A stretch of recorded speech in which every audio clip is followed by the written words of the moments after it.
I was one step from the study door when I heard my father's voice. Not angry, just certain. Your sister. She's not getting a single thing. She's out. I stopped mid-step. The hallway felt colder than it had a second ago. The kind of cold that doesn't come from air conditioning, but from knowing something can never be undone. I should have walked in. I should have said something, but I didn't. From the crack in the door, I saw my dad, Richard Morgan, leaning back in his office chair talking to my younger sister, Melissa. She nodded, once didn't speak. My mother, Janice, stood behind them, arms crossed, and she smiled.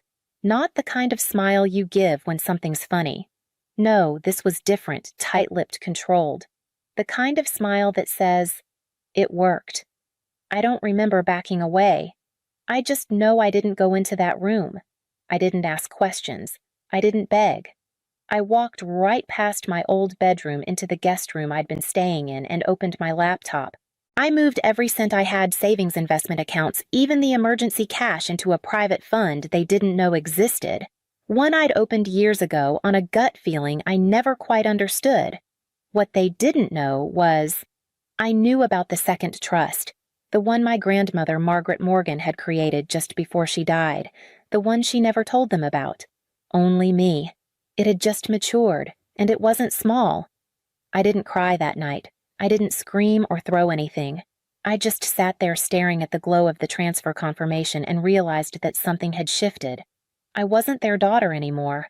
I was the one they didn't think could win, and that was going to be their second mistake. It didn't start with that conversation. Looking back, I think they were erasing me long before they said it out loud. It was in the Christmas photo Mom sent out last year, the one she captioned, "Morgan Family Full of Love." I wasn't in it. I had flown in 2 days before, baked 3 pies, and wrapped gifts until my fingers cramped. But when I asked about the photo, she said, "Oh, honey, we took it while you were running errands." Just slipped my mind. I told myself it didn't matter. Then came the subtle shifts. Dad, always pragmatic, always controlling, began saying things like, "You're too emotional to handle estate business," or, "This stuff needs a rational head, Claire." Melissa, my younger sister by 4 years, stopped replying to messages unless she needed something, a document, a favor, a loan. Her tone always breezy, like we were still close, but the closeness was hollow. And Chase, our cousin but raised almost like a brother, started calling me the martyr. Said it with a smile, but I could feel the sharpness underneath. Still, I kept showing up. I was there when Grandma fell for the 3rd time. I was there in the hospice room reading to her with a cracked voice and tired eyes. I gave up my consulting job to help Dad through his surgery last spring, paid the electric bill when Melissa maxed out her cards, covered for Chase when his gambling debt spiraled again. They never said thank you, they just let me, like it was expected. And maybe that's where I went wrong. I mistook being needed for being wanted. The real cut came the night I heard the second conversation, the one no one knew I overheard. Dad's study door was cracked, and his voice carried like it always did when he thought no one else was around. "Don't tell her about the account," he said. "We'll say it was closed. Split it between us. Claire's out. She's been a burden long enough." Burden. That word stayed with me. It echoed louder than any door slam or shouted insult could have, because it meant everything I'd done, the caretaking, the late nights, the silence, hadn't earned me a place. It had made me disposable. I stood in that hallway just breathing, not because I was afraid, but because a part of me was breaking the part that still wanted to believe this was all a misunderstanding, that maybe grief had changed them, but it wasn't grief. It was greed, and they weren't hiding it anymore. I didn't sleep that night, not because of fear or even anger, but because I kept hearing her voice, soft, raspy, and low from the hospital bed. One day, they'll turn on you, when they do open the bottom drawer. At the time, I thought she meant something sentimental, a keepsake, maybe a letter. But now I understood. She had seen this coming. She had seen them clearly, even when I still gave them the benefit of the doubt. The drawer was in her old bedroom. Mahogany top left corner of her writing desk, the one no one had touched since the funeral. I opened it slowly, half expecting it to be empty. But it wasn't. Inside was a small flash drive, a folded letter in her unmistakable cursive, and a cream-colored envelope sealed with a notary stamp. My hands shook as I opened the letter. Claire. If you're reading this, they've already made their move. Blood doesn't make them worthy. Love doesn't make them loyal. Take what's yours, and don't apologize. Grandma. It was only 4 lines, but it landed like thunder. I read it again. Then again. I wasn't crying, not yet, but I felt something shift. Not sadness, not even rage. Conviction. The envelope contained an amended version of her will, signed, witnessed, and notarized 2 weeks before she passed. I read every word slowly, carefully. It gave me 51% control of the family business, power of attorney over Dad's personal trust, 2 rental properties in Oregon, and a locked investment account worth just over $1.2 million. She hadn't split things evenly. She hadn't tried to please everyone. She had chosen me, not because I was better, but because I had stayed, because I had listened, because I had wiped her mouth and held her hand when no one else would. She hadn't left me power. She had left me proof that I wasn't crazy, that I wasn't imagining the distance or the silence or the smirks across the table, that somewhere in the middle of their plotting, she had drawn a line and placed me on the side of the truth. I sat with it for a long time, not moving, just holding that envelope like it might vanish if I blinked. They wanted me gone. Fine, let them throw the match. I would burn their entire plan to ash. I came down to the kitchen the next morning like nothing had changed. Dad Richard sat at the head of the table flipping through financial reports. Melissa was scrolling on her phone, chewing toast like it mattered. Mom Janice stood by the sink, humming softly as she stirred her tea, the same tune she always used when she thought she'd won. Morning, I said. Dad didn't look up. We're busy, Claire. Can you give us a minute? I smiled. Cool, practiced. Sure, just wanted to say congrats. That got his attention. He looked up, pen in hand, eyebrows drawn. On what I set the envelope down on the table, on handing me everything. Mom's hand jerked. The tea spilled across the counter. She didn't move to wipe it, just stood there staring at me. What are you talking about? She asked. I opened the envelope, took out the amended will, laid it flat between the butter dish and Dad's black coffee. Melissa stopped scrolling. Dad stood slowly reading the top line. His mouth opened, but nothing came out. That's not Mom started. Not real, I said calmly. Signed, notarized, witnessed. I turned to Dad. You remember Beverly Grandma's friend from her church group? She co-signed. 2 weeks before Grandma passed. No one spoke. Guess she didn't trust the rest of you. Dad growled, not loud, but deep. You stole that. No, I said, voice steady. I earned it. The silence stretched. Thick. Ugly. I didn't feel it. I let them sit with it, the loss, the shock, the moment they realized the rules had changed. You thought I'd just go quietly, I said. Let you erase me with a smile and a folded napkin at Thanksgiving. But you underestimated me. Dad stepped forward, finger raised. You listened to me. No, I said louder now, but still calm. You listen. The account you tried to hide. Frozen. I had the bank investigate it the moment I heard your little speech last night. Melissa's face went pale. What the hell is happening? She asked. I looked at her. Your inheritance, I said, just slipped through your fingers. Mom's lip trembled. This is your family. No, I said. This is a lesson. Then I turned and walked out, not running, not hiding, just claiming the ground they never thought I'd stand on. The office still smelled like my father, old leather-strong coffee and the faint bitterness of cologne that overstayed its welcome. I hadn't stepped into the boardroom since I was 22 the last time I offered to help with a company retreat and was told to let the real professionals handle it. But that Monday morning, I walked in through the front door, past the receptionist who blinked twice before recognizing me and kept walking straight into the meeting. Dad's partners were already seated. Thomas, Marianne, a few new faces. Chase was there too in a tailored blazer and that same cocky lean he always used when he thought he had the upper hand. He didn't look up. I walked to the head of the table and sat down. His head snapped toward me like it had been pulled by a wire. You don't belong here, he muttered. I slid the ownership documents across the table. According to this, I belong exactly here. They read, quietly, carefully. Thomas cleared his throat. We weren't made aware of this change in leadership, he said. I met his eyes. You are now. The room was still absorbing it when the door flew open and Dad stormed in 10 minutes late and breathing hard. His eyes scanned the table and landed on me. He stopped mid-step. This is a hostile takeover, he snapped.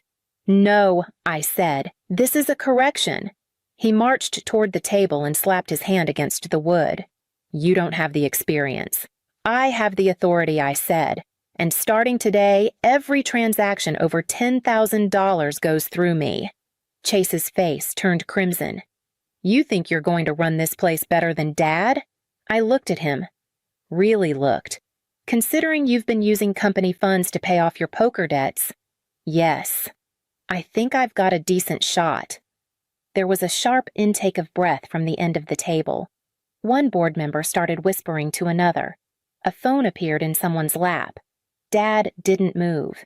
He just sank into his chair like the air had been pulled from the room. This isn't just about power, I said. It's about transparency. Something this company hasn't seen since Grandma stepped down. Thomas nodded slow. She always said you were the one who asked the real questions. I gave him a tight smile. She taught me well. When the meeting ended, most left quickly, heads down, feet fast. But Dad stayed behind, followed me into the hallway. You're really doing this? He asked. You already did, I said. When you decided I was disposable. He looked tired in a way I had never seen. Not angry, not dangerous. Just hollow. You'll regret this. I paused, hand on the door to my office. No, Dad. I regretted trusting you. This is the cure. That afternoon, I called the audit team. We started with accounts tied to Chase, then looped in Dad's shell companies, and finally Mom's consulting contracts. The files piled up, clean names, dirty money. And for the first time in years, I felt something settle in me. Not satisfaction, not revenge. Clarity. The audit reports came in faster than I expected, and uglier than I hoped. Line after line of transfers labeled consulting routed to Chase's personal Venmo. Equipment rentals that didn't exist. Offshore payments under Dad's LLC. A 6-figure account titled Golden Sun Ventures, which linked directly to my mother's name. It wasn't just mismanagement. It was intentional, coordinated. They hadn't just tried to cut me out. They were bleeding the company dry.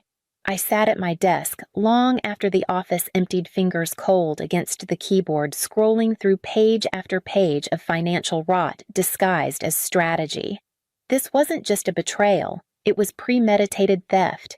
I gathered the documents and sent them to the legal team with a one-line subject, proceed. That evening, Chase showed up at the office uninvited. His shirt was wrinkled. He hadn't shaved. He looked like the walls were folding in. You're going to ruin our lives, he spat. I didn't look up from my screen. You did that yourselves. I'm just holding up the mirror. He leaned forward, voice shaking. You think this makes you some kind of hero? You're destroying your own family. I stood slow, calm. Family doesn't build empires on lies. Family doesn't erase you and call it loyalty. And family doesn't smile while telling your sister to cut you out. His face drained of color. He opened his mouth to speak. Yeah, I said. I heard that conversation. Every word. He tried to spin it, minimize it. He always had a story. But I cut him off. You forged Grandma's signature on a withdrawal slip. That's a felony. He went quiet. I gave you a chance to walk away clean, I said. You stayed. Now you deal with the fallout. His voice cracked. You don't have to do this. I don't have to, I said. I want to. He left without another word. Later that night, my attorney called. We're ready to file criminal charges. Do you want to press forward? I walked to the window, looked out at the company sign once, a symbol of pride, now just a name carved over decades of quiet deceit. Yes, I said. No settlements, no silence. We do it by the book. I want the truth in ink. By sunrise, the company website had a new leadership tab. My name, my photo, my mission. Underneath a quote from Grandma, "If you can't trust the foundation, tear it out and start again." And that's what I was doing, tearing out the rot, brick by brick, name by name. The text came just after noon. 1 hour, no lawyers. You owe me that much. I didn't owe her anything, but I said yes. We met at the old church garden behind St. Mary's, the one Grandma used to sit in when she could still walk. The same place Mom pretended to tend roses while taking calls from the estate lawyer she swore she barely knew. She was already sitting when I arrived. White blouse, clean lines, too calm. She looked like someone preparing for a press conference, not a conversation with her daughter. I didn't sit. "I have to hand it to you," she said. "I underestimated you." "You always did," I said. She smiled faintly, eyes still on the chapel. "You weren't trying to protect Grandma. You were trying to destroy me." "No," I said. "You did that to yourself." She turned to me fully then. Her face didn't crack. "Not yet." "I kept this family running," she said sharper now. "I made sure your father didn't lose everything after his third failed investment. I patched holes. I handled Chase. And you." I didn't flinch. "I was the only one not lying," I said. She stood, slowly brushed off her skirt like she'd just finished a garden chore. "You're going to win," she said. "We both know that." She stepped closer. "But what happens after you do? You think you'll feel peace? You think Grandma wanted this circus?" I looked at her, really looked, and saw the woman I used to love trying to rearrange her face into something soft. But it didn't fit anymore. "No," I said. But she would have wanted the truth, and she'd be proud that I finally stopped apologizing for existing. For a moment, just one flicker, her mouth tensed, not in anger, but something closer to grief. Then it passed. She leaned in voice barely above a whisper. "Everything crumbles, Claire. Even the truth. Just wait." I didn't answer, didn't stay to ask what she meant. I turned and walked away before she could twist it into a warning or a threat or a plea. I didn't need any more of her endings. The courtroom was colder than I expected. Not in temperature, the air itself felt different. Tense. Still. Like even the walls were waiting to hear what couldn't be unsaid. Mom, Dad, and Melissa sat in a row. 3 faces. 3 masks. 3 ghosts of a family I used to believe in. When my name was called, I stood, walked forward, raised my hand, swore my truth. I spoke without shaking, not because I wasn't afraid I was, but because fear no longer controlled me. I'd lived in the silence they built. Now I would speak in a room they couldn't shut. I laid out the timeline, the account transfers, the forged withdrawals, the LLCs Dad created under false names, the consulting contracts paid to Mom's shell company, the bank alerts I'd triggered the moment I heard them say I was out. Then I paused. Before she died, I said my grandmother left me something else. I pulled out the flash drive and handed it to the bailiff. The sound system clicked. The courtroom waited. Then came the voice, faint but steady, worn by time but unmistakable. "Claire, if they try to shut you out, don't let them. You are this family's future. Not their version of it. Yours." No one moved. No one spoke. Not even Dad. When it was Mom's turn, she rose like she always did at church, slow, graceful, calculated. "We weren't trying to hurt her," she said. "We were trying to protect her. She's always been sensitive." I laughed. Out loud, in front of the judge. Not out of disrespect, out of clarity. "Is that what you call erasing someone now?" Sensitivity. The judge didn't flinch. Melissa looked down. Dad kept his eyes on the floor. By the time the testimony ended, the money barely mattered. This wasn't about inheritance anymore. It was about dignity, about memory, about being seen. The gavel dropped. Final. Full control of the estate remained with me. Melissa was ordered to pay restitution for unauthorized use of company funds. My parents were permanently removed from all fiduciary roles tied to the trust of the company and the family assets. It was official. It was public. It was irreversible. Outside reporters waited like birds sensing blood, microphones, cameras, questions I wouldn't answer. I walked past them, straight, quiet. I didn't owe them my outrage. Back at the lake house, I opened Grandma's journal to the page I had marked months ago. She had written, "Sometimes blood must be drained for a body to heal. Families are no different." I sat on the porch until the sun disappeared behind the trees. The air smelled like pine and memory. They had tried to bury me, and in doing so, they handed me the shovel. But I didn't dig a grave. I built a foundation. By Monday morning, the transition was complete. The deeds, the titles, the names on the papers, all of it mine. The lake house sat quiet in the haze of early autumn. Yellow leaves drifted down the front steps like someone had let go too gently. Inside, the air felt different, not empty, but unoccupied, like it had been waiting. The business bore my signature now. The accounts were in my name. The legacy they tried to erase was ironically held together by the one person they tried to cast out. I didn't host a celebration. I didn't call anyone. I opened Grandma's old cedar chest, placed the amended will beside her journal, and closed the lid. No speeches, no final words, just the quiet act of returning something to where it belonged. That night, I left the windows open. I wasn't afraid anymore. There were no voices behind walls, no footsteps down the hall, just the soft wind off the lake and the memory of someone who believed me before I believed in myself. They had tried to bury me. They called me weak, emotional, a burden. But what they didn't know was, every time they erased me, they sharpened me. Every silence they forced became a sentence I would one day speak aloud. And when they finally handed me the shovel, the one they thought I'd use to disappear quietly, I didn't dig a grave. I built something stronger. Now the house bears my name. The business wears my values, and I sleep with the windows open. Not because I've forgiven them, not because I've forgotten, but because they can't touch me anymore. I stand in my parents' kitchen on Christmas Eve, my hands trembling as I arrange rosemary sprigs around the perfectly roasted turkey. The silver serving tray catches the chandelier light, reflecting my flushed face back at me.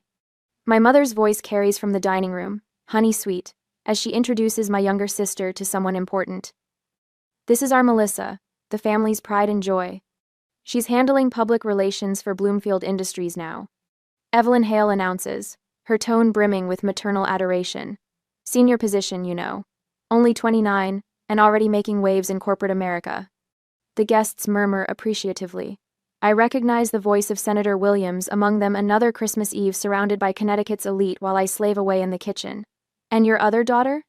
someone asks. A brief pause.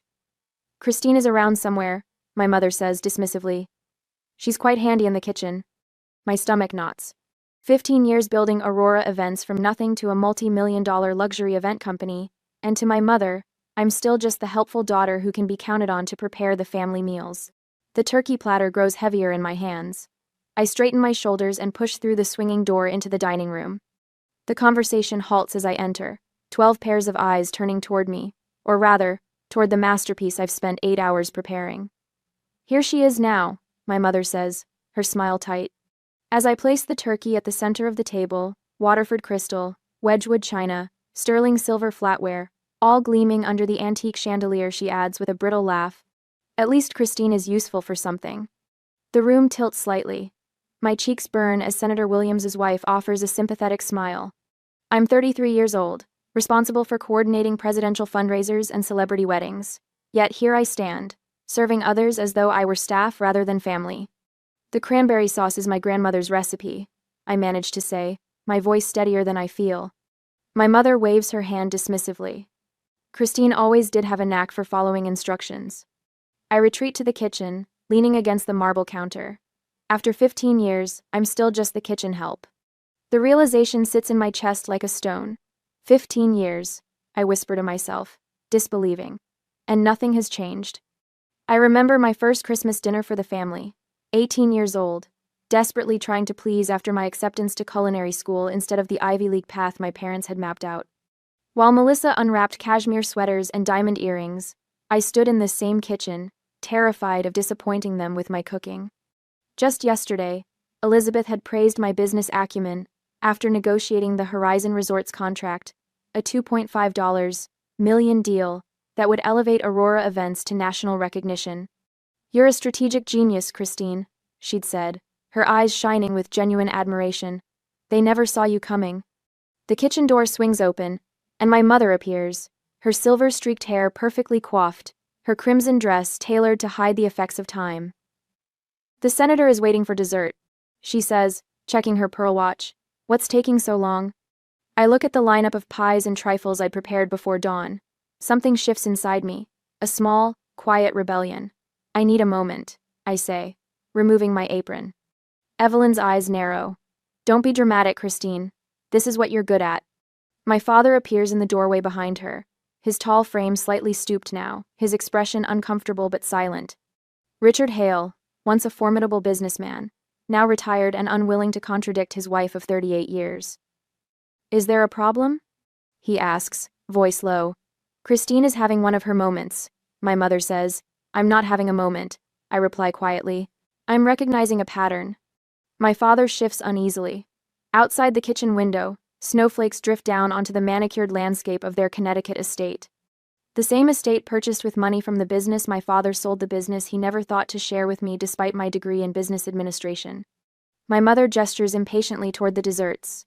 "The Hendersons and the Williamsons are waiting. Do you have any idea how important tonight is for your sister's connections?" The implication hangs in the air between us. My success doesn't matter. My connections don't count. Only Melissa's matter. "I'll bring them out," I say, picking up the first tray. My mother nods curtly and leaves. My father lingers a moment longer, opens his mouth as if to speak, then follows her without saying a word. In the dining room, I serve each guest personally, smiling professionally, the same smile I use at events where billionaires treat me with more respect than my own family does. Melissa holds court at the far end of the table, her blonde hair catching the light, her laughter musical as she entertains Senator Williams with some anecdote about her latest PR triumph. My phone vibrates in my pocket just as I serve the last slice of chocolate truffle tart. I check it discreetly. "Elizabeth, emergency at the office, Horizon contract issue, need you as soon as possible." I read the message twice. Elizabeth knows there's no emergency. This is our prearranged signal, her offering me an escape route from family obligations that become too much. I face a choice: maintain the peace or assert my dignity. The faces around the table blur slightly as I make my decision. "I have to go," I announce, removing the serving napkin from my arm. "Business emergency." My mother's expression hardens. "On Christmas Eve? Surely whatever it is can wait until tomorrow." "It's the Horizon contract," I say, and for the first time tonight, I see a flicker of recognition in her eyes. She's heard of Horizon Resorts, even if she pretends not to follow my career. Christine runs some sort of catering business. She explains to Senator Williams, her voice dripping with condescension. "Event planning, actually," I corrected her. "We're coordinating Horizon's national brand relaunch." The senator raises his eyebrows, impressed. "The Horizon deal? That's a major contract." My mother's smile freezes. Melissa's eyes darted between us, suddenly alert. "I really must go," I say, gathering my coat and purse from the kitchen. Outside, Elizabeth's car idles in the circular driveway, snow gathering on its windshield. Her concerned eyes meet mine as I slide into the passenger seat. "Same as last year?" she asks gently. "Worse," I reply. "They know exactly what I do for a living. They just choose not to acknowledge it." Collar. As the car pulls away, I watch the warm glow of the family home recede in the side mirror. The realization crystallizes within me, turning from hurt to resolution. "This is the last holiday I will spend as their servant," I say, my voice quiet but firm. Elizabeth nods, her hand steady on the wheel as we leave Connecticut behind, heading back toward my real life, the one I built without their approval or acknowledgement. I push open the heavy oak doors of the Willowbrook Country Club on a cold Wednesday afternoon. The scent of lemon polish and old money assaults my senses. 3 days after I fled my parents' Christmas dinner, Elizabeth convinced me to retrieve the business portfolio I'd accidentally left in my father's study during a rare visit last month. "They'll be at the club board meeting," she assured me. "In and out, no confrontation." The main hall stretches before me, all polished marble and ancestral portraits. A familiar laugh echoes from the small reading room to my left, Melissa's laugh, musical and practiced. I freeze mid-step. The contract signing is next week, so your timing couldn't be better. It's my mother's voice, hushed but clear. Christine has no idea we know about the Horizon deal. My heart hammers against my ribs. I edge closer to the partially open door. The Williamsons are on the Horizon board, Melissa says. Their daughter works in legal. She confirmed it's worth over $2 million. My father clears his throat. Keep your voice down, Melissa. No one's here on a Wednesday afternoon, Dad, Melissa replies. Besides, who would care about Christine's little catering business? Event planning, my mother corrects her. Which is why this Horizon situation is becoming problematic. The Williamsons mentioned Christine by name at the Christmas party. Before we could redirect the conversation, I press my back against the wall, my breath shallow. I've been calling her vendors for months. Melissa continues, dropping hints about financial instability. Most were receptive, especially after I mentioned my PR expertise. The floor seems to tilt beneath me. Months. She's been doing this for months. A rustle of papers. This file has everything. Financial reports, client list, vendor relationships. Christine's surprisingly good at business for someone who couldn't get into Yale. My father's voice holds reluctant admiration. Good enough to embarrass this family if she continues to succeed. My mother adds sharply, what happens when the Thompsons discover our daughter, the one who cooks Christmas dinner, is making more than their son at Goldman Sachs? I've planted seeds with 3 Horizon executives. Melissa says, just enough concern about Aurora's capacity to handle their national relaunch. One mentioned they might need to revisit certain aspects of the proposal. Melissa says, the wall feels cool against my suddenly burning skin. My fingers curl into fists. Is that wise? My father asks, if she traces it back to us. Richard, please. My mother's voice drips with contempt. Christine still craves our approval too much to see what's in front of her face. She spent 15 years thinking we simply don't understand her business. The girl makes dessert for senators while serving them herself. The truth crystallizes in my mind with terrible clarity. They know. They've always known. The dismissals, the belittling comments, the kitchen servitude, none of it was ignorance. It was a strategy. I slip away from the door before they emerge, ducking into an alcove behind a massive fern. My mind races, reassembling 15 years of history like puzzle pieces finally clicking into place. Melissa's occasional visits to my office always around major contract announcements, her questions about vendors, timelines, financial arrangements, the strange pattern of clients backing out after family gatherings. The health inspector who arrived hours before the governor's fundraiser last spring, citing an anonymous tip, none of it was coincidence. My executive suite at Aurora transforms in my memory from professional achievement to strategic target. Each family interaction was categorized from disappointing to dangerous. Every lost contract recontextualized, from bad luck to calculated sabotage. For 15 years, I've been fighting with one hand tied behind my back, believing my greatest vulnerability was my own insecurity. The truth feels like ice water in my veins. My family hasn't been neglecting my success. They've been actively working to destroy it. And now they're targeting Horizon Resorts. The contract that would elevate Aurora events from regional success to national prominence. The deal I've worked 18 months to secure. My phone vibrates with a text from Elizabeth. Everything okay? I stare at the screen, a strange calm settling over me. The hurt daughter in me wants to burst into the reading room, confront them with their betrayal. But the CEO in me recognizes a more significant truth. They wouldn't be doing this if they weren't terrified of my success. I sent a quick reply. Meet me at the office. Emergency strategy meeting. 20 minutes later, I stride into Aurora's conference room where Elizabeth waits, concern etched across her face. The wall-to-wall windows showcase the Manhattan skyline, the empire I've built without their approval or acknowledgement. They know everything. I tell her, my voice steadier than I feel. Melissa has been sabotaging Aurora for years, with my parents' full knowledge and support. Elizabeth's expression doesn't register surprise. She opens her laptop and pulls up a folder labeled Family Incidents. I've been documenting patterns for months, she confesses. Strange coincidences that always seem to happen after your family gatherings. Clients who suddenly had concerns about Aurora's capabilities. She confesses. She turns the screen toward me. The sabotage always intensifies when we're close to a major breakthrough. Like Horizon. Why didn't you tell me? I ask.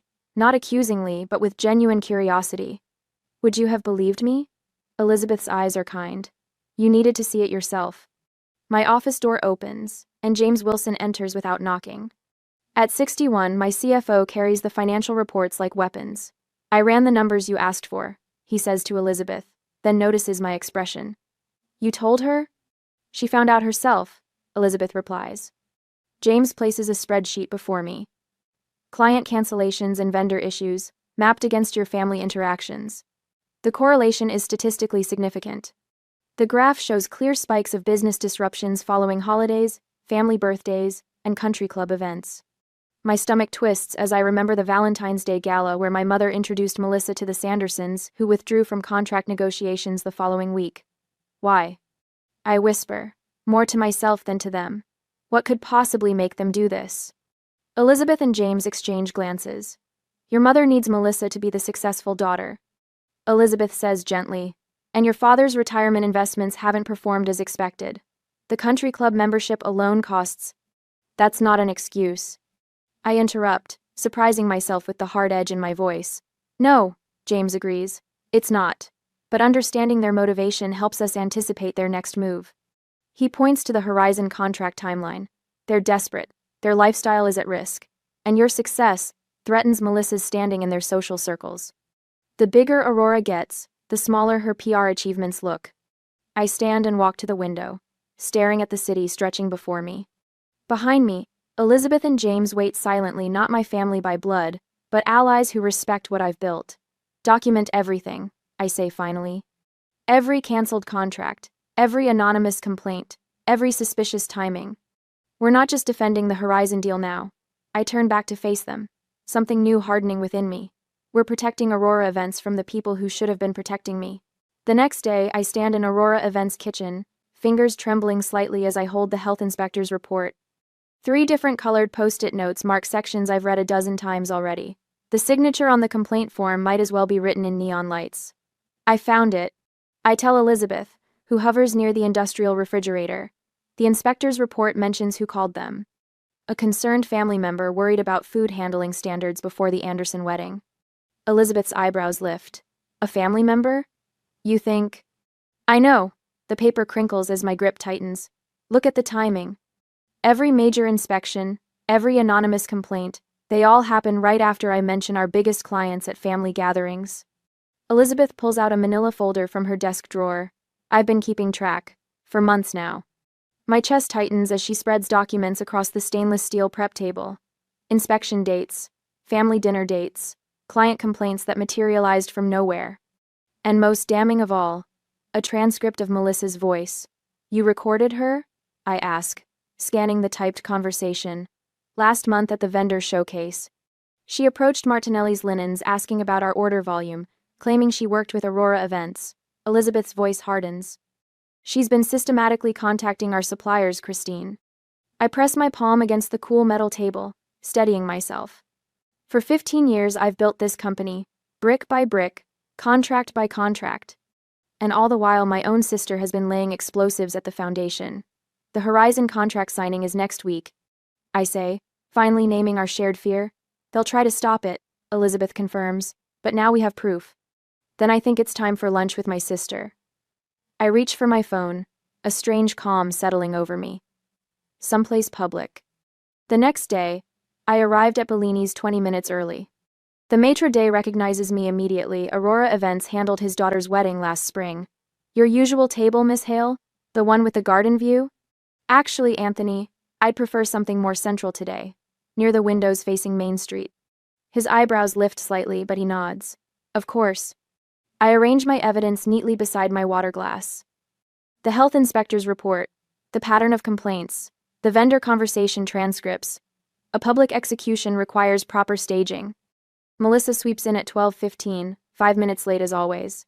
Her cream-colored suit matches her pearl earrings, her blonde hair swept into an immaculate chignon, the perfect PR executive image. She air kisses my cheek before sliding into her seat. You look tired, Christine, she observes, unfolding her napkin. Those big events must be so exhausting. They are, I smile thinly, especially when someone calls health inspectors to our kitchen the day before. Her fingers pause on the menu, a slight widening of her eyes almost imperceptible before she recovers. What are you talking about? I found the inspector's report. I slide the document toward her. They mentioned who called them. It was you. The bustling restaurant continues around us, waiters gliding between tables, wine glasses clinking, business people laughing. But at our table, silence hangs heavy. You're being ridiculous, Melissa says finally, pushing the paper away without looking at it. Am I? I place another document before her. Here's a pattern of anonymous complaints, all filed within 48 hours of family gatherings where I mentioned upcoming events. Her cheeks flush slightly. I don't have time for this. Make time. My voice remains controlled, measured. I also have recordings of you contacting our vendors, pretending to work for Aurora Events. Melissa's eyes dart around the restaurant, noting the nearby diners who might overhear. Her perfectly manicured hand reaches for her water glass. Mother's here, she says suddenly, relief washing over her face. Evelyn Hale approaches our table, elegant in a tailored burgundy dress. Her eyes take in the scattered papers, her smile faltering. What's all this? She asks, sitting beside Melissa. Evidence, I replied calmly, of systematic sabotage against my company. Evelyn's face hardens. That's a serious accusation, Christine. Backed by serious proof. I turned the health inspector's report toward her. The inspector confirmed it was Melissa who called them, claiming food safety concerns. We were concerned about your standards, Evelyn says, her voice dropping to a whisper. After hearing about that unfortunate food poisoning incident at the M sizes. There was no food poisoning incident, I lean forward. That was a rumor Melissa started. We've never had a single case of food poisoning at any Aurora event. A waiter approaches. Evelyn waves him away with practiced charm before turning back to me, her voice honey-sweet but eyes flint hard. You've always been so dramatic, Christine. We're simply looking out for the family reputation. You weren't concerned, I counter, my voice steady despite the anger burning through my veins. You were sabotaging my business. Melissa shifts uncomfortably as a couple at the next table glances our way. For the first time in our shared history, she's the one explaining while I control the conversation. I was protecting our family name. Melissa hisses, leaning forward. Your little catering business reflects on all of us, and after what I heard about your sanitation. What you fabricated about my sanitation, I corrected her. Aurora Events has perfect health scores, higher than any other event company in the state. Evelyn places a restraining hand on Melissa's arm. Perhaps we should discuss this privately. No. The word comes out sharper than I intended. We've had 33 years of privacy. Now we're doing public. A murmur from nearby diners confirms what I already know: we have an audience. For once, my family can't twist the narrative behind closed doors. Melissa's facade cracks slightly. Fine. I called the health inspector. I was concerned after what I heard from the Hendersons. The Hendersons who interviewed with your PR firm last month? I push a printout of their connection toward her. The same Hendersons who mysteriously canceled their contract with Aurora a week later? Evelyn's grip on her purse tightens. I can almost see her calculating the social cost of this confrontation. What do you want, Christine? She asks finally. I want you to stop interfering with my business. Both of you. I look directly at Melissa. No more calls to vendors. No more rumors to clients. No more health inspectors. Melissa's jaw tightens. And if we don't? Then, the next conversation happens with lawyers present. I reply, gathering my evidence. And includes the district attorney's office. I stand, dropping enough cash on the table to cover all 3 lunches. I've worked too hard for too long to let anyone, even family, destroy what I've built. Outside, Elizabeth waits in the company car, her encouraging smile visible through the window. My phone buzzes as I approach. James, I answered, sliding into the passenger seat. Contract review meeting with Horizon just wrapped. Our CFO reports. Everything's proceeding as planned. Not a single question about our operational standards. Elizabeth pulls away from the curb as relief washes through me. Did you tell them? She asks, nodding toward the restaurant. Everything. I confirm, watching my mother and sister through the window, their heads bent together in urgent conversation. They know I know. The car turns the corner just as Anthony, the restaurant's owner, hurries out to catch me. Elizabeth slows as he approaches my window. Miss Hale, he calls. I just wanted to say we're hosting the Chamber of Commerce dinner next month. Would Aurora Events be available to handle it? The invitation extended in full view of the restaurant windows where my mother and sister still sit feels like more than a business opportunity. It's validation. We'd be honored, I reply, feeling the first genuine smile of the day spread across my face. As Elizabeth drives toward the office, I watch the restaurant recede in the side mirror. For the first time since founding Aurora Events, I feel the company's strength against my family's manipulation. The evidence is undeniable. The confrontation is complete, and for once, I'm not the one explaining. On Monday next week, I stand at the conference room window, watching rain streak down the glass. 3 days have passed since I confronted Melissa at Vincenzo's, but the satisfaction has faded, replaced by cold determination. The Aurora Events conference room has been transformed into a command center, documents spread across the 12-foot mahogany table. They'll target the Horizon contract next, I say, not turning from the window. It's too high profile, too valuable to ignore. Elizabeth nods, adding another folder to our growing arsenal. I've been documenting their interference patterns for months. The sabotage attempts intensify right before major contracts. Interested. I run my finger along a timeline we've created 15 years of Aurora Events history alongside my family's social calendar. Red flags mark every instance where a potential client suddenly backed out, a vendor inexplicably raised prices, or a health inspector appeared without warning. Look at the pattern, James says, his gray hair catching the light as he leans forward. Our CFO's finance background brings analytical precision to what began as gut instinct. Every major setback corresponds with either a family gathering or one of Melissa's PR events. I settle into the leather chair at the head of the table, no longer the daughter seeking approval but a CEO defending her company. The conference room walls display framed photos of our most successful events, presidential fundraisers, celebrity weddings, corporate rebrands.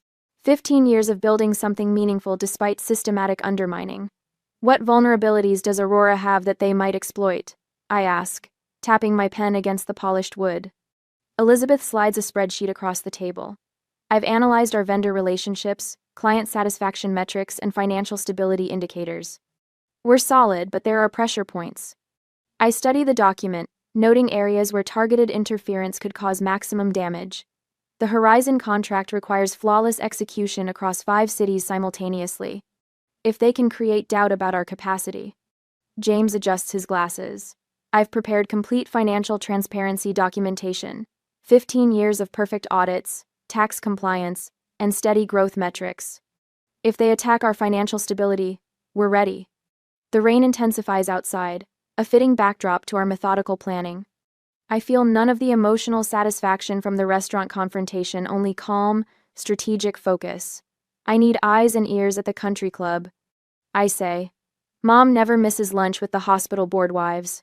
They'll discuss strategy there. Elizabeth nods. Marcus from catering has a cousin who works in the service staff. He's been reporting back.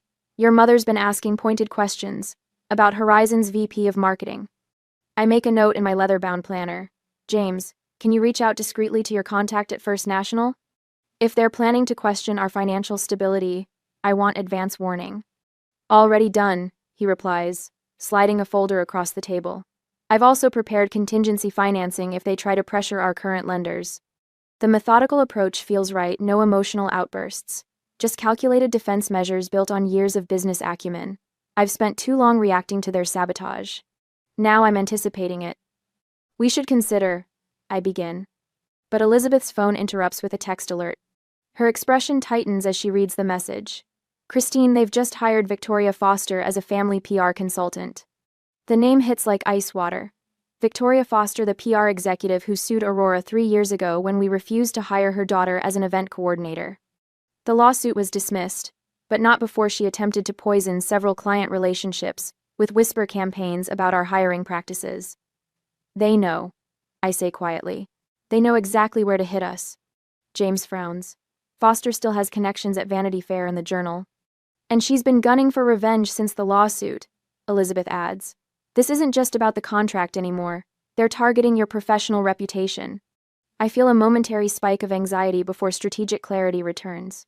I've underestimated them. They're not just desperate, they're dangerous. And they know our company's vulnerabilities better than I realized. They're smarter than I gave them credit for, I say, turning back to the window. The rain has stopped, leaving glistening streets below.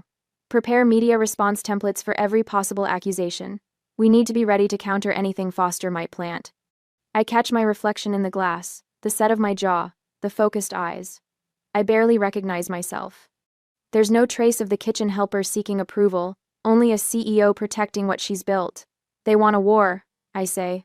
Let's make sure we win it. That evening, I stared at the documents spread across the conference room table. James leans forward, his silver-rimmed glasses reflecting the fluorescent light as he adds another spreadsheet to the pile. The numbers tell a story of success and stability, 15 years of building Aurora Events into a powerhouse that even my family couldn't ignore. These financial transparency reports should satisfy any concerns Horizon might have, James says, his deep voice steady as he gestures to the impeccably organized statements.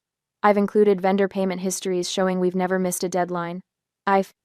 Elizabeth nods, her auburn hair catching the light as she places a leather portfolio beside his documents. And I've collected testimonials from every major client over the past 3 years. The Vanderbilts were particularly effusive about last summer's charity gala. Good. I tap my fingertips against the polished mahogany. Let's strengthen the contract language too. I want ironclad protections against third-party interference. For days, we've worked methodically, anticipating every possible angle of attack. This isn't about the satisfaction I felt confronting Melissa at the restaurant. This is about protecting something bigger, my company, my legacy, my chosen family. We're not preparing for another skirmish, I tell them, my voice calmer than I feel. We're preparing for war. Elizabeth pulls her tablet closer, scrolling through her notes. I spoke with Danielle at Horizon this morning. She mentioned that your mother called their office yesterday. My stomach tightens. What did she want? She didn't say. Elizabeth's expression remains carefully neutral, but I catch the slight tension in her shoulders. But Danielle thought it odd that Mrs. Hale was asking about the project management team assignments, specifically who would be handling the contract execution. I freeze. Did she ask about you specifically? Elizabeth's eyes meet mine. By name. The conference room suddenly feels colder. One thing to come after me and my company, but Elizabeth? The thought of my family targeting her makes my blood run hot. They're researching everyone close to me. I realize aloud, not just the business, they're looking for personal vulnerabilities. James removes his glasses, polishing them with a handkerchief. That's a concerning escalation. It's smart, I admit, hating the grudging respect I feel for their strategy. Target the people I trust, and they weaken my defense. I turn to Elizabeth, whose calm professionalism can't completely mask her concern. We need to protect you too. I can handle myself, she says with quiet dignity, but I see the question in her eyes. How far will my family go? Christine? Elizabeth prompts, reading my expression with the ease of long partnership. I need you to be careful. I say finally, document everything. No meetings alone with anyone from my family. Forward any unusual inquiries directly to me.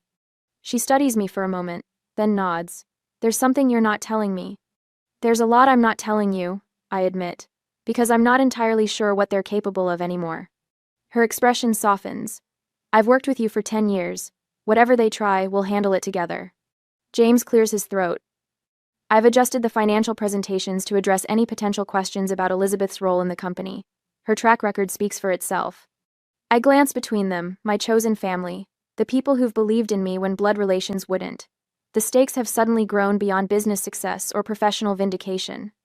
Now I'm fighting to protect them too. By midnight, we've rebuilt our strategy.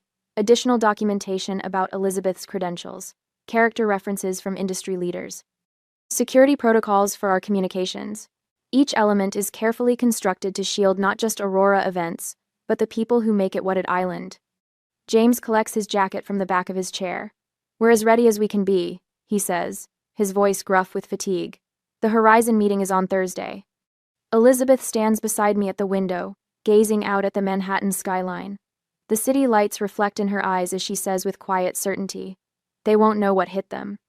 I feel a strange calm settle over me as I survey our preparations.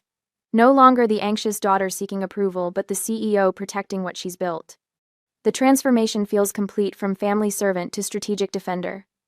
This week will bring the confrontation I've been preparing for since that Christmas Eve in my mother's kitchen. But tonight, for the first time, I'm not afraid of what my family might do. I'm ready for them. Next morning at the office, I stare at my phone as the Horizon executive's voicemail finishes. My hand trembles when I set it down on my desk. Emergency board meeting tomorrow, 8 a.m. sharp. We need to discuss some concerns that have been raised about Aurora Events. The carefully measured pause in his voice tells me everything. My family has made their move. Elizabeth appears in my doorway, face drawn with worry. Christine, what happened? They went straight to Horizon. I keep my voice level despite the inferno raging inside.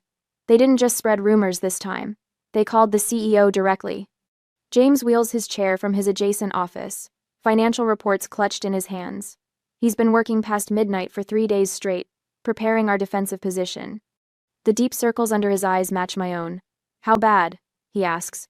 Emergency board meeting tomorrow morning. Complete financial review. Elizabeth sinks into the chair across from my desk. They timed it perfectly, 1 day before the contract signing. I nod, bile rising in my throat. After 15 years building Aurora events, my family chooses now to deliver their killing blow. The Horizon contract represents everything we've worked toward: national recognition, expansion into 5 new markets, validation of our business model. My phone buzzes again. This time it's a text from a longtime vendor. Christine, Melissa called asking about your payment history. Said she was working with your accountant. Seemed fishy. Thought you should know. I hold up the phone to show Elizabeth and James. They're methodical, going after our vendor relationships too. James leans forward, his voice a low growl. They're contacting everyone. I just got off with Hargrove Linens. Victoria Foster called them, claiming to be conducting a standard business ethics review for Horizon. Elizabeth's eyes widened. My stomach knots tighter. My mother never does anything halfway. The PR lawsuit had been frivolous. My desk phone lights up. 3 incoming messages within the past 10 minutes, all from different Horizon board members. They've orchestrated a full-scale attack. I say, scrolling through the voicemail notifications. Look at the timestamp on these calls, all within minutes of each other. Elizabeth's fingers fly across her tablet, pulling up our emergency response protocol. Your father called Horizon's CEO directly. Claimed to be concerned about your company's stability given some troubling financial indicators. What financial indicators? James demands, the accountant in him genuinely offended. Our books are immaculate. I lean back in my chair, a strange calm replacing my initial panic. This isn't just petty family sabotage anymore. This is a declaration of war. He's referencing the Westbrook contract cancellation from last month. I say, the pieces clicking into place. Remember how suddenly they pulled out? No explanation? Full deposit forfeited? James nods slowly. Your father has connections there. And my mother plays bridge with Mrs. Westbrook every Tuesday, I add. They sacrificed a $50,000 deposit just to create a troubling financial indicator. The sheer calculation takes my breath away. This isn't impulse. This is strategic demolition, planned for maximum impact. They're positioning themselves as concerned citizens. Elizabeth says, scrolling through her tablet. Look at this email thread. Melissa reached out to Patricia Henderson, claiming she's worried about your decision-making capabilities lately. Patricia Henderson sits on Horizon's advisory board. James stands abruptly. I'm calling Hagen Associates right now. We need their third-party financial audit ready for tomorrow. Already done, Elizabeth says, sliding a folder across my desk. Complete 5-year financial history, profitability metrics, client satisfaction ratings, vendor payment schedules, certified copies, triplicate sets. I open the folder, pages of financial health staring back at me. Aurora Events isn't just stable, we're thriving. Double-digit growth each year for 5 consecutive years. Outstanding credit rating. 0 complaints filed with any regulatory agency. The staff is mobilized too. Elizabeth continues. Every department head has contacted their key relationships. The strategy we planned in Chapter 4 and 5 is fully activated. My phone buzzes again. Not another Horizon executive, but the caterer from my sister's wedding 3 years ago. Christine, your mother just called asking about our experience with Aurora. Said she was doing reference checks. Told her you're the best in the business. Hope that's what you wanted. I show the message to Elizabeth, who smiles grimly. They're calling our allies too.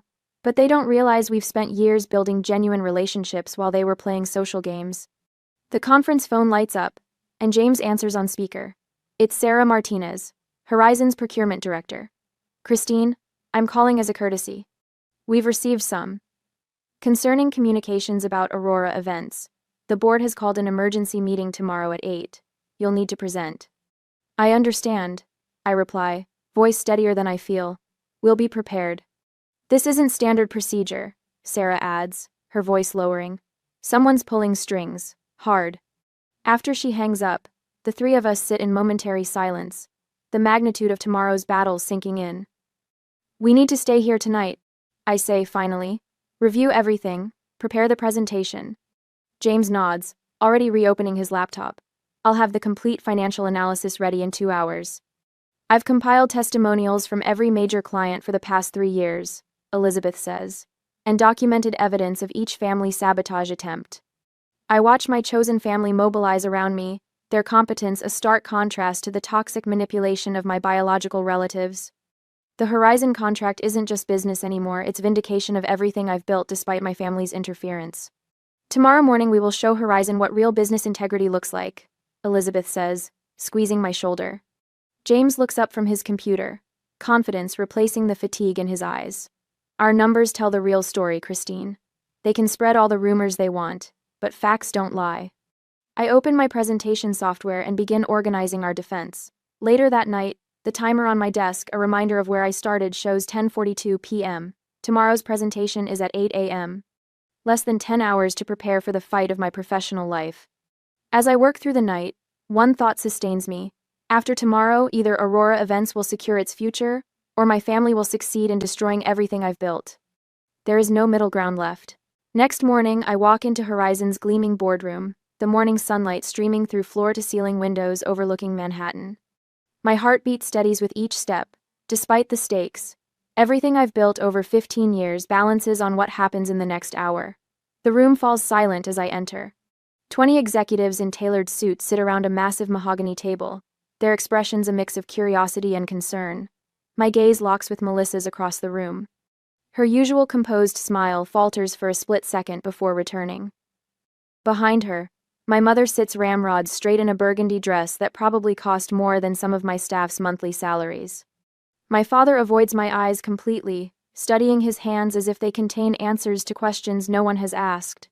Victoria Foster stands at the front of the room beside a projection screen, her silver-streaked blonde hair pulled into an immaculate chignon. I recognized her immediately, the PR executive who sued Aurora 3 years ago, after we refused to compromise our ethics for one of her celebrity clients. Miss Hale. Gregory Townsend, Horizon's CEO, gestures to an empty seat. Thank you for joining us on such short notice. We have some concerns we need to address before proceeding with our contract. I nod, placing my leather portfolio on the table. Elizabeth sits silently beside me, her tablet ready. James takes the seat on my other side, his presence steady and reassuring. Victoria taps her tablet, and the screen behind her illuminates with Aurora's financial records, or rather, a carefully edited version of them. After conducting a thorough analysis, Victoria begins, her voice carrying the practiced authority of someone who believes her own fabrications. We've identified several concerning patterns regarding Aurora Events' stability and leadership. She clicks to the next slide, showing a graph with selective downward trends. As you can see, client retention has fluctuated significantly over the past 3 years. She continues. Additionally, there have been concerning reports about inconsistent management practices. My mother leans forward, her voice honey-sweet with practiced concern. We felt it was our responsibility to bring these issues to light. We only want what's best for everyone involved. The elegant deception might have worked if I were still the daughter seeking approval in their kitchen, but I'm not that woman anymore. Mr. Townsend, I say, opening my portfolio with steady hands. Before we continue, I'd like to address these claims with complete transparency. I slide a USB drive toward their technical director. This contains Aurora's complete financial records for the past 5 years, certified by 2 independent accounting firms. James speaks up, his voice carrying the weight of 30 years in financial management. If I may, I've prepared a comprehensive analysis that tells quite a different story. He distributes folders to each board member. You'll notice our client retention rate is actually 87% over 5 years, well above the industry average of 62%. Victoria attempts to interject, but Townsend raises his hand, already scanning the documents with narrowed eyes. There's something else you should know.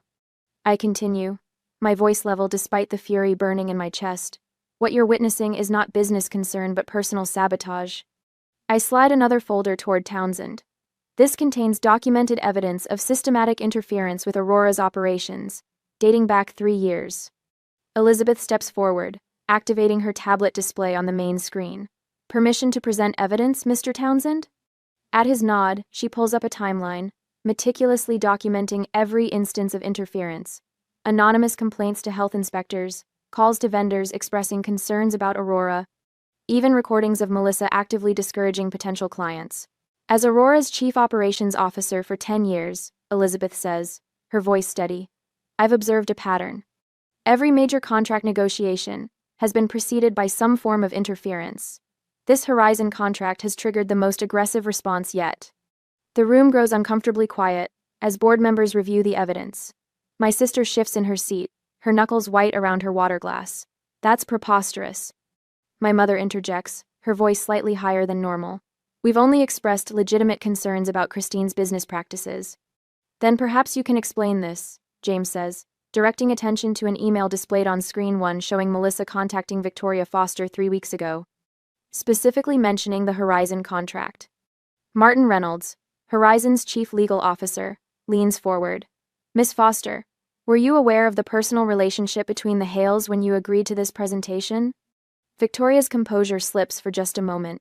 I was approached as a professional consultant regarding legitimate business concerns. Legitimate concerns, I repeat, opening another file. Like the health inspector sent to our kitchen the day before the Williams-Thompson wedding? The one who mentioned receiving an anonymous call from a concerned family member? I pass around copies of the inspector's report, which specifically notes the caller identified themselves as family of the owner. Or perhaps the calls to 3 of our regular vendors suggesting Aurora was facing financial difficulties? I continue, placing phone records on the table. Calls traced back to your home phone, Dad. My father finally looks up, his expression a mixture of shame and defiance. Your business wasn't built on solid foundations, Christine. We were trying to protect you from inevitable failure. Protect me? The words escape before I can stop them. By actively working to destroy everything I've built? Townsend clears his throat, studying the documentation with increasing concern.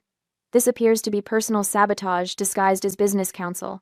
He turns to Victoria. Miss Foster, your presentation deliberately misrepresented Aurora's financial standing. Victoria begins a defense, but Townsend cuts her off with a raised hand. More disturbingly, he continues, these actions appear coordinated specifically to interfere with our contract negotiations. A board member I recognize as Sarah Winters, Horizon's VP of Operations, speaks up. I received a call last week expressing concerns about Aurora's ability to handle our national relaunch. The caller identified herself as Melissa Hale.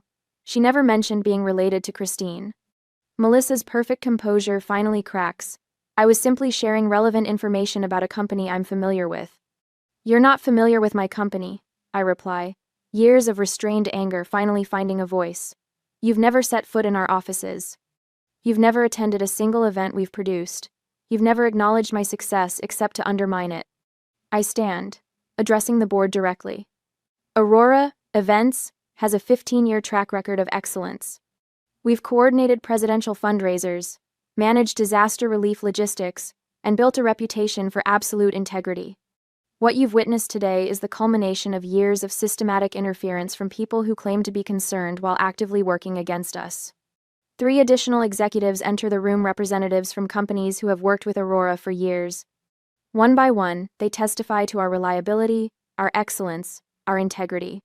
I've personally witnessed Aurora Events handle million-dollar projects with flawless execution, says Thomas Richardson, CEO of Richardson Hotels. They're the only event company we trust with our international conferences. Melissa stands abruptly, her voice tight. This is an ambush. We came here out of genuine concern. No, you didn't. Townsend interrupts, studying the evidence before him.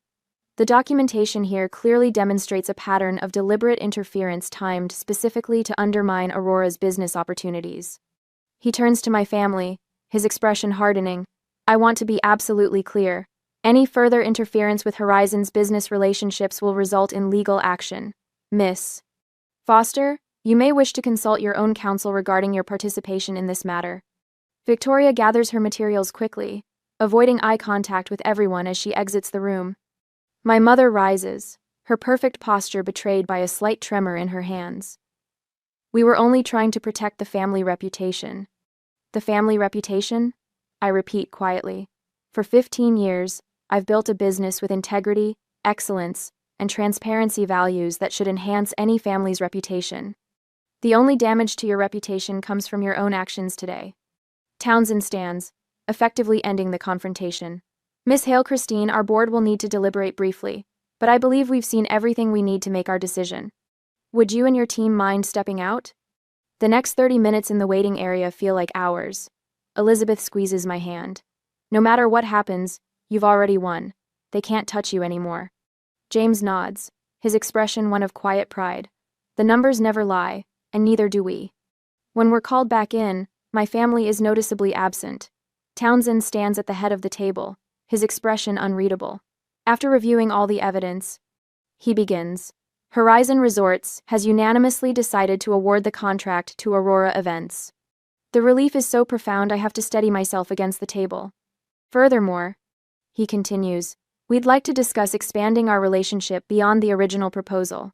We're interested in making Aurora our exclusive event partner for all properties worldwide.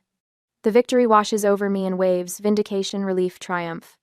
15 years of work finally recognized not just with a contract, but with the industry validation I never received at home. We value partners with integrity, Townsend says, extending his hand.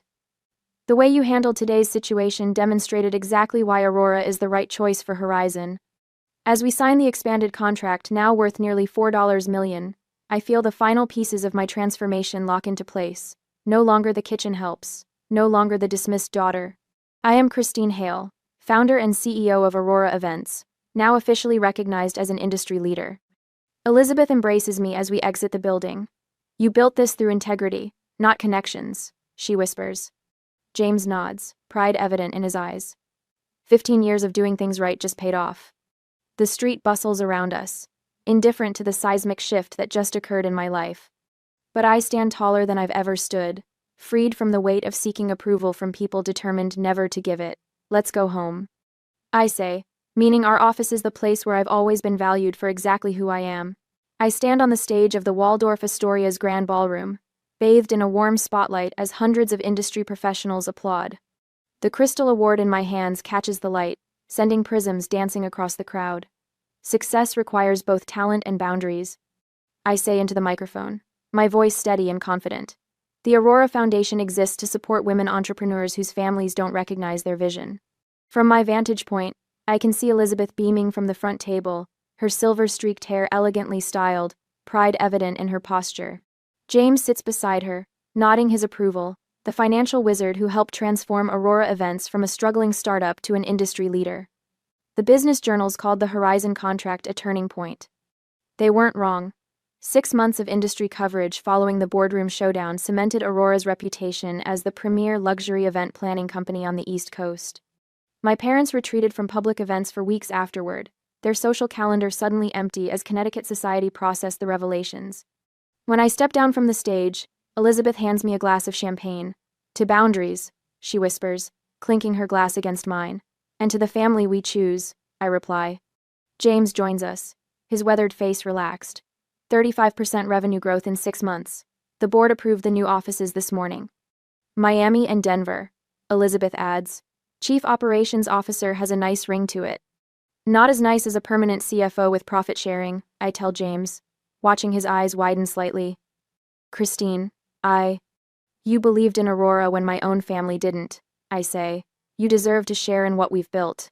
The memory of last Christmas flashes through my mind, my trembling hands arranging rosemary sprigs, my mother's dismissive introduction. I almost lost everything I built. I murmur. But you didn't, Elizabeth says firmly. You protected it instead. Later that evening, as guests mingle over dessert, I spot them near the entrance. My parents and Melissa, standing awkwardly in formal attire, holding embossed invitations. I'd sent them as a courtesy, never expecting they'd attend. I cross the room slowly, feeling none of the tightness in my chest. Their presence usually triggers. Christine, my mother says, her voice unusually tentative. She looks older, the careful makeup not quite concealing the toll of diminished social standing.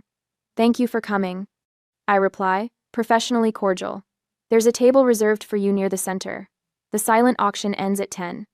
My father shifts uncomfortably. The Miami expansion, that's significant. I nod. The Horizon contract opened several doors. Melissa studies me with new eyes. Your speech was Impressive. Thank you, I say, then excuse myself to greet the mayor. 6 months earlier, I'd hosted Aurora's holiday gathering in our Manhattan headquarters. Instead of slaving in my parents' kitchen, I laughed with 60 employees while caterers served a menu I'd designed. The contrast wasn't lost on me. No trembling hands, no knot in my stomach, just genuine connection with people who valued both my culinary creativity and business acumen. Elizabeth circulates through the ballroom now, discussing the Aurora Foundation with potential donors. We've already helped 3 women launch successful businesses. She tells them, women whose families dismiss their vision, just like Christine's did. The program provides not just funding but mentorship. Last Tuesday, I spent 3 hours with Samantha, a brilliant event planner whose father insists she take a practical corporate job. Trust your instincts, I told her, and remember that respect isn't just earned through success, it's required through boundaries. James appears at my elbow. The Williams Group wants to discuss their Seattle launch. Shall I bring them over? Absolutely. As I turn to greet potential clients, I catch my mother watching from across the room. For a moment, our eyes meet. She nods slightly, a gesture falling somewhere between acknowledgement and surrender. Much later, 1 year after that devastating Christmas Eve, the transformation is complete. The woman who once stood in her mother's kitchen arranging turkey platters now hosts industry leaders at charity galas. The daughter dismissed as helpful in the kitchen now mentors the next generation of women entrepreneurs. When the event concludes, Elizabeth hands me the foundation's first annual report. 3 success stories already, she says, and applications coming in weekly. I flip through pages showcasing women standing proudly in their new businesses: a bakery, a floral design studio, an event planning agency in Boston. When family shows you who they are, believe them and then build the life you deserve, I say quietly. Elizabeth smiles. That should be on the foundation letterhead. As we gather our things to leave, my father approaches alone. Your grandmother would be proud, he says awkwardly. She always believed in your cooking. I studied him for a moment. She taught me more than recipes, I replied. She taught me that talent deserves respect. He nods once, then turns away. Outside, the December snow falls gently on the city. Elizabeth loops her arm through mine as we walk toward the waiting car. Next year's gala will be even bigger, she says. With even more success stories to celebrate, I add. The city lights shimmer through snowflakes, and for the first time in my life, Christmas holds no dread, only possibility.